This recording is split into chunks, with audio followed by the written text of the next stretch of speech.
There's that popular saying, if you fail to plan, you plan to fail. And I got mixed feelings about that because sometimes the best things just come out of nowhere or when you go off plan.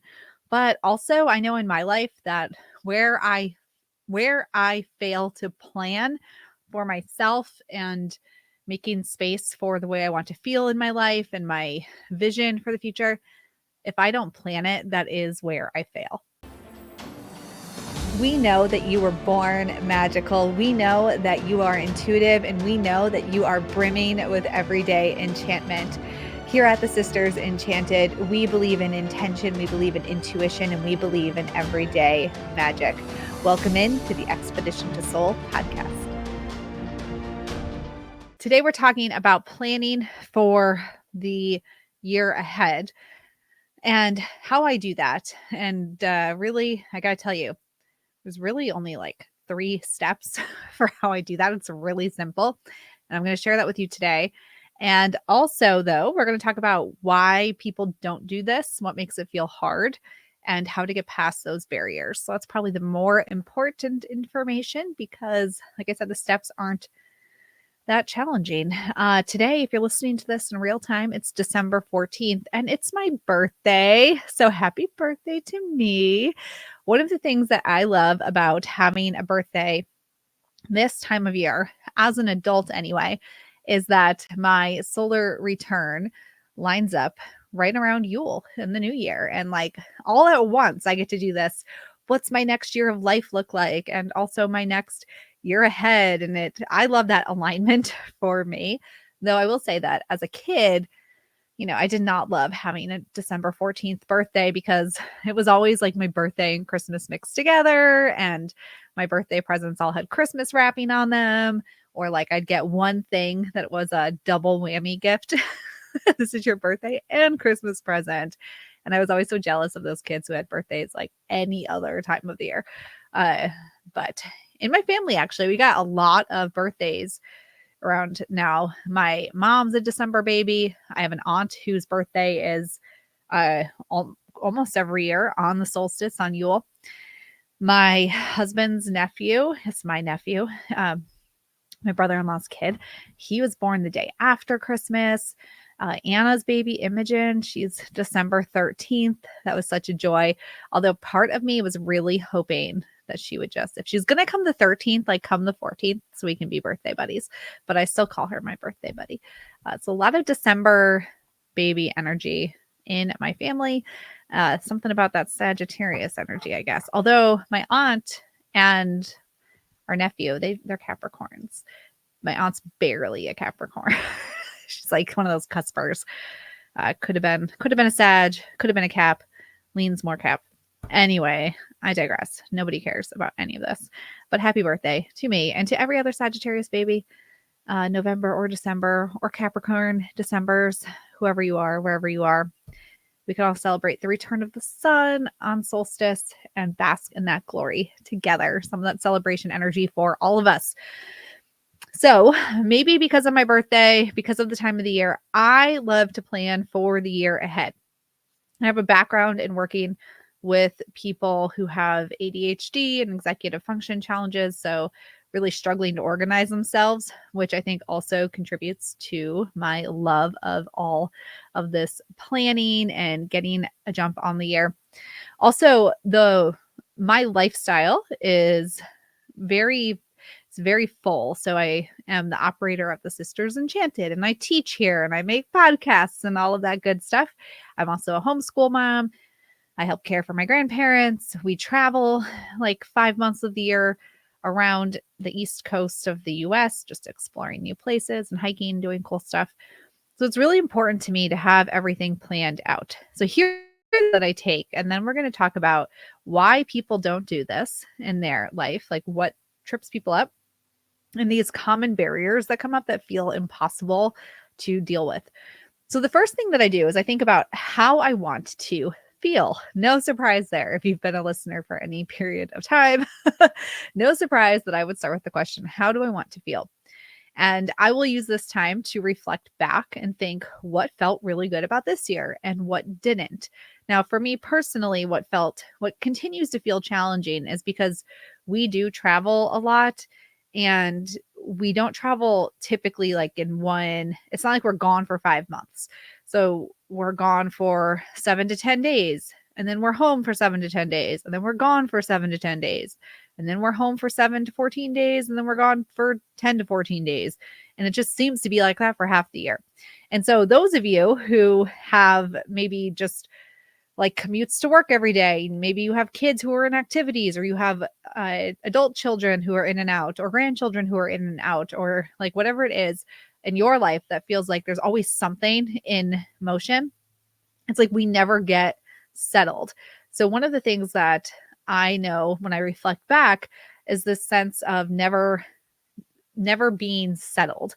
So things never being fully put away, or like things even having a home. We still have a whole basket of stuff in our house that doesn't really have a home because we're always on the move with it. So it's this like bucket of, they're like toiletries and whatnot, but it goes from our house to our camper to our vehicle when we go on trips without the camper. And it just like gets moved around everywhere.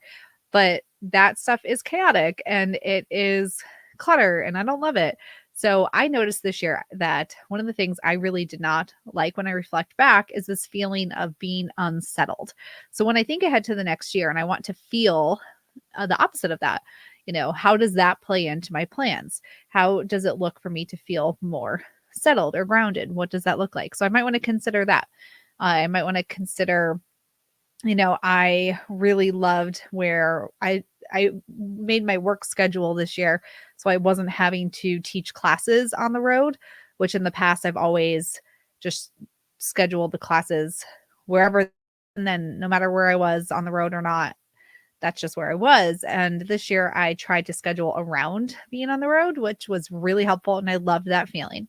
So start with, how do you want to feel for the next year? So for me, I reflect back what felt great, what didn't feel great, and how do I want to feel for the year ahead?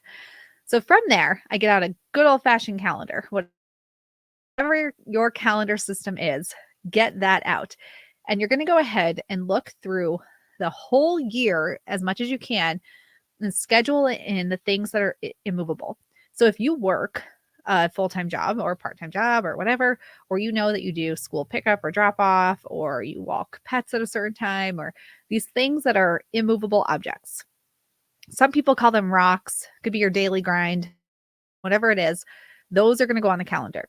If you already know that you have a wedding next May, that's going to go on the calendar. If you already know you have a trip planned, that's going to go on the calendar. So your rocks, your immovable objects are going to go on the calendar right now. That is steps. And step number 1, how do you want to feel? Reflect back. What felt great? What didn't? How does that set you up for the next year? How you want to feel? Step number 2, pull out your calendar, schedule in all those rocks, the daily grind. What is immovable? Step number 3 is to schedule in then your fun stuff. And this is where things get wild. And this is where people will not do this. And we're going to talk about why. Now, I will say that some people teach this or teach a method of planning where they want you to schedule in your fun stuff first, put yourself in first, and then all the other things. I have found that by and large, that doesn't work for people because most people aren't in complete control of their schedule. So there are things that are happening. And when you have just open space for yourself, we get overwhelmed by that. We're overwhelmed by lots of choices and empty space.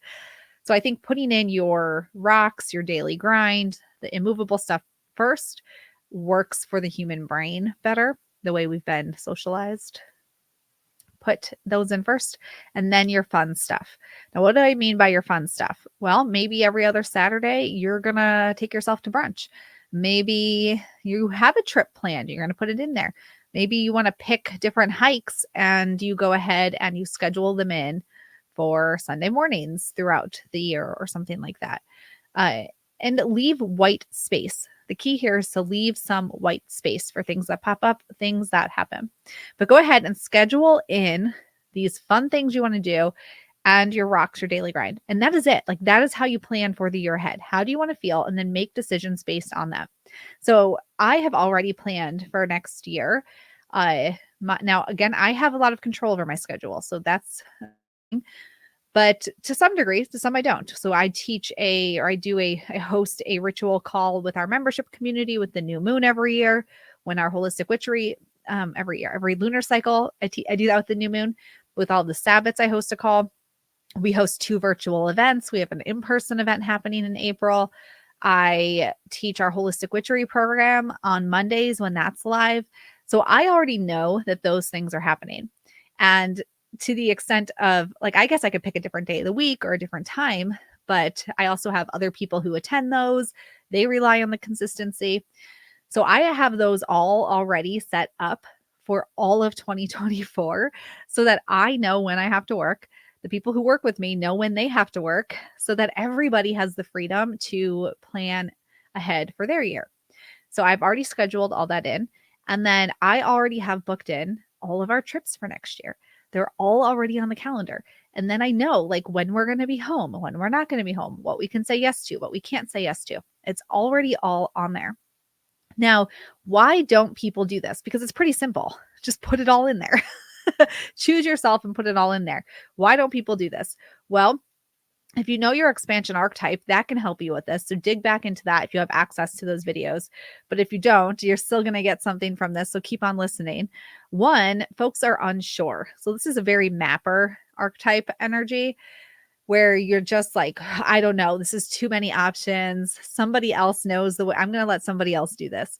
And I see this with women in particular who, while women tend to be they tend to be the ones who help drive decisions in families, particularly in heterosexual couples. Women are the ones who will kind of be the like driver of decisions, but they will often rely on others to be the like final hammer on the nail, so to speak. So looking to somebody else to say, well, is this the plane flight we're going to take? Is this okay? Do you approve? Do you agree? Like, are we on the same page here?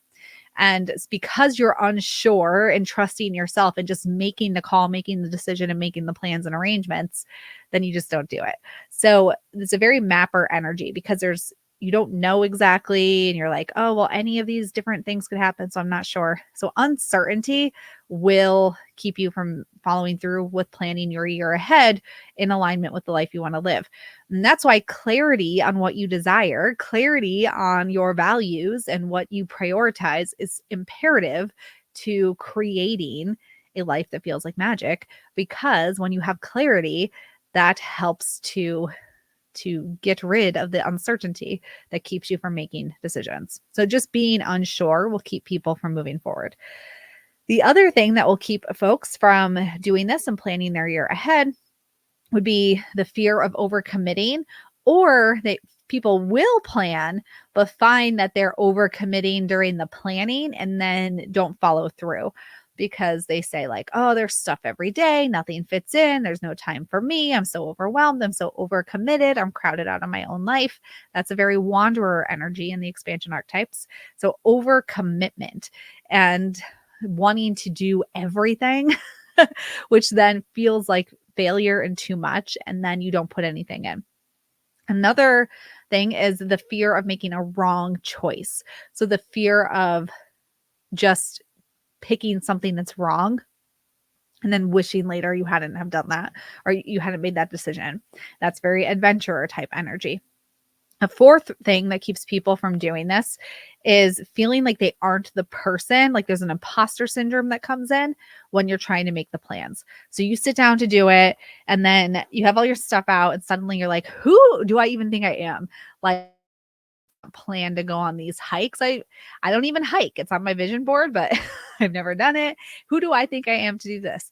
Or you sit down to plan your work weeks out and you're like, yeah, but my kids and my spouse, my partner, my boss, they never stick to this. Like they'll never let me stick to this. And then those attachments to what the past has been like keep you from committing. And these stories of the kind of person you are keeps you from following through with planning ahead.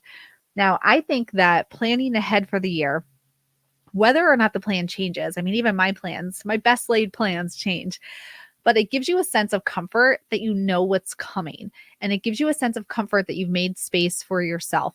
And it's like planning for the year ahead is the ultimate vision casting because you have literally written on a piece of paper or your digital calendar or whatever, you have put it down on paper that you are doing these things. You're like, yes, I'm saying yes to myself to go to brunch. I'm saying yes to myself to take this camping trip. I'm saying yes to myself to go get my hair done every third Thursday or something like that. Whatever it is that you do, you have put it down and cast it as part of your vision. So planning for the year ahead, it's not just a logistical act. It is vision casting for the life you want to live. So how do you want to feel? Here's how you're going to feel that way on your plan for the next year. But these things like being unsure, somebody else knows the right way, somebody else is better at this than I am. I don't know. I'm going to let somebody else decide. Just wanting to just overcommitting and filling your whole calendar in some attempt to demonstrate your strength, your capability, your self-worth. That will keep you from success here. Being afraid you're going to make the wrong choices or feeling like, that imposter syndrome. Who am I to do this? What am I even thinking? This isn't like me. Why would I do this? Oh my gosh. Wait until my family sees this. They're going to see that I put this on the calendar and they're all going to laugh at me, or no one's going to let me do this. And all of these things that pop up in your mind, the stories you're telling yourself will keep you from not only planning, but if you do plan, following through on it. And so it's a whole process of setting these intentions, taking action. And then when you get afraid of taking the action, following through, doing the shadow work to understand why, and then increasing your capacity for new things, engaging in ritual to help you reset and align with the person you want to be, and then doing it over again and practicing again. That is how we create the next version of ourselves who does make the plan, does follow through, and does cast the vision. All right, so how to plan for the year ahead. Number one, how do you want to feel? Number two, put in your daily grind, the immovable objects. Just get them in there. It'll be comforting, some stability, like this is going to happen. Number three, get your fun stuff on the calendar. Don't let your life go to chance. Do not let your life go to chance, because if you let it be just everything at chance, nothing will happen for you. Life does not show up at your front doorstep with a silver platter and say, hey, life's here. I'm going to take you on a date. No, don't let it go to chance. Put it on the calendar. You will thank yourself 6 months from now when you put it on there, and then it shows up and you're like, oh yeah, I'm supposed to take myself out today because I put it on the calendar way back in December, because Sarah said to plan for the year ahead. All right, there you go. There's your steps. Super easy. Make a ritual of it. Light a candle, pull some cards, enjoy the experience. Planning is one of my favorite rituals, actually, to do a meditation, pull some cards, like align to my inner energy and how things have been feeling, what I'm not seeing in my life, what shadows are coming up, and then sort of move forward. All right, now I'm going to actually, because I talked about ritual and pulling cards, I'm going to pull you a card. Like I said, it's my birthday. So y'all let's see what we get here. I'm using the Yuletide Tarot here this is by Christopher Hughes. The Yuletide Tarot. I just got it. I love Christmas. If you don't know this about me, I'm the only witch person I know who just wishes they could live in the North Pole. That is totally me. If there was a sign up to live in the North Pole with Santa and the elves, I would be there. All right. I don't know what my job would be, but I'd be there with bells on. Okay, let's see here. What do we got? Card number one. Card number two. Ooh, I'm liking this. I'm going to pull a third card for us. Again, this is the Yuletide Tarot by Christopher Hughes. Good one. Okay, we got the Page of Candles, the 10 of Gifts, and Death. So the Page of Candles, that's our Page of Wands. Ignite a creative energy. Bring back a youthful spark to your creative prowess, your passion. What are you excited about? What are you gonna light up for this year?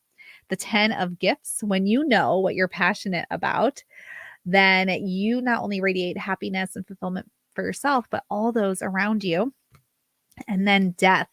To do this, we must leave behind with the new year anything that is not allowing for that spark, that passion to shine through. So creative prowess. What are you bringing back to the forefront, that sparks your joy, lights you up to your life. When you do this, it'll radiate out to everybody else in your life too. Your happiness, your spark, your joy, your passion will radiate to everybody you impact. To do this, we must leave behind that which steals our joy and our spark and our creativity in 2023. Yes, let's all do that. Okay. Thank you for hanging with me today. If you are interested in healing your stories next year and having community and having Team TSE as your leaders and your comrades in this journey of creating a life that feels like magic, check out our Holistic Witchery program.